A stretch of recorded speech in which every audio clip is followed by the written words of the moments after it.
self-awareness. And I thought to myself, what video could I do that would maybe help or whatnot? But honestly, I have no clue. So instead of doing that, I'm going to talk about some of the worst times in my life, and maybe that might help someone else. So I would say that I had a lot of bad times growing up, but I didn't know it until I got much older that I was actually really depressed or really down. It's a weird feeling because it's like the first time I was like really happy, I was like in my adult life, I was like, whoa, like I was so down for a lot of my childhood, but I didn't know.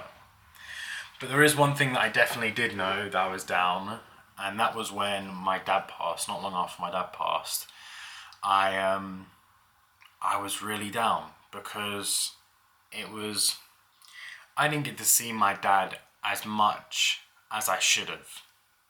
And so when he passed, not only was he fairly young, but it was like I didn't even get to see him as much as I should within the 15 years that I was living.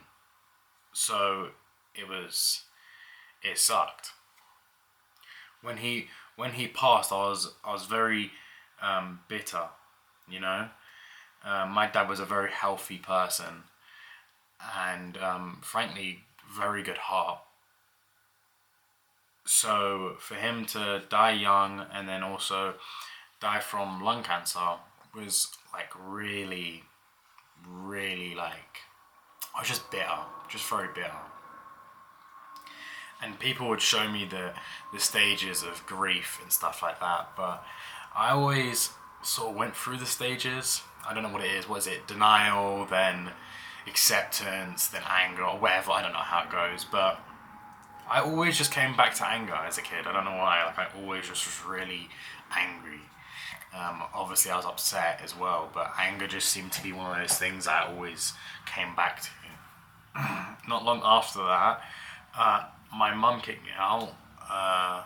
About yeah, I would say not long after my passed, my mum kicked me out. Now it wasn't that big a deal because honestly I wasn't there anyway. If I'll be honest, but I think it was the first time for me where it was like when my dad passed, there was no one that had me. Like a parent, you know, a parent for a lot of people is someone that they can rely on no matter what. Even if your parents are angry at you, even if they're, you know, disappointed in you, they're always going to be there for you, hopefully, right? That's a parent's job. If you don't have that, then join me because we are just the unlucky ones. But for the majority, parents, that's what they should be.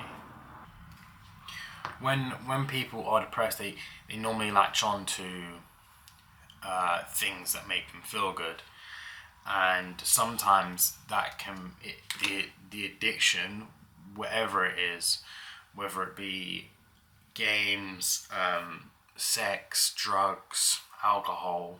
Everyone has a vice. Don't trust me. Everyone has a vice. It's just whether they use it or not. If you grow up in a household where, let's say, you don't have the best upbringing, your vices are going to be more limited. So that's why someone with a worse upbringing is more likely to get into a vice that's easy: drugs, sex, alcohol, stuff like that. Whereas if you get taught how to handle your emotions, you can then have healthy vices, maybe sports or I don't know a lot of healthy vices, but sports is one that I know of. Maybe fishing, I guess that's a kind of a sport as well. You know, I didn't know I had a bad upbringing until I got kicked out of my house and I started to sofa surf around other people's. And I would I'd be so in shock, you know, with how other people live their lives. And I was like, whoa, like, is this how it is? Maybe this is just this house. Then I'd go to the next house where I'd stay for a week or two, and I'd be like, huh, it's the same here. And then I'd go to the next place and I'd be like, huh, okay, it's about the same here as well. And it really blew my mind, you know. Even in my head right now, I've got my mum saying, you had a good upbringing. You had a good upbringing. You had to go up. And it's like, I know I didn't. Now I know I didn't. And yet it's still ringing in the back of my head. For a long time, you know, I'd tell stories to my friends and their families, and you know, I'd sit there laughing, or, you know, oh, that was a great day or whatever, and they would look at me like, yeah, no, that's crazy. It took me a long time to not only realize that, I definitely had not the best of upbringings, but it also took me a long time to accept it. Yeah, still sometimes now it's like, oh, it really wasn't that bad. And I mean, like, for me, I don't know, like, I would always say that it's not that bad, and then I talk to other people and they go, yeah, it's bad. But it's hard to accept it. It's a very true statement that you felt okay before you were down, and you'll feel okay after you feel down, right? And don't hate yourself so much. Don't hate on yourself so much because you feel down. Oh, I feel down. I'm not doing enough. I'm not doing this. Like, just let it be. Okay, I feel down. I feel rubbish today, or maybe a week, or maybe a month, even a year. I feel rubbish, and then slowly build yourself back up. Don't put so much pressure on yourself that you crumble. Yeah, you know, a lot of people like to say pressure makes diamonds, but it can also make rubble, right? So understand your limit, go slowly, build yourself back up, and yeah. Depression is tired of being someone you're not. You're tired of pretending to be a person that you're not. And it took me a while, but I do get it now, you know. Even like putting on maybe like a fake smile, or maybe just a fake happiness kind of thing. And to other people, that's how they view you, right? But you get tired of being someone that you're not at that time. Maybe, I mean, for some reason it just clocked with me. It made sense to me. When I heard it, it made sense. So maybe it will make sense to you. But when I heard that, I was like, oh, okay, you know, that does make sense to me. I'm tired of being someone that I'm not. And it's not that you're being this fake person. It's more that you're trying to be okay. You're trying to tell everyone you're okay, but really you're not. And that's like, it's okay, like, not to be okay. And you don't need to put on a face, you know.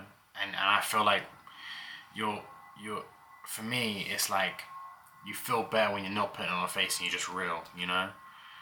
Me personally, being real with everyone I come in contact with at every point in time is so important to me.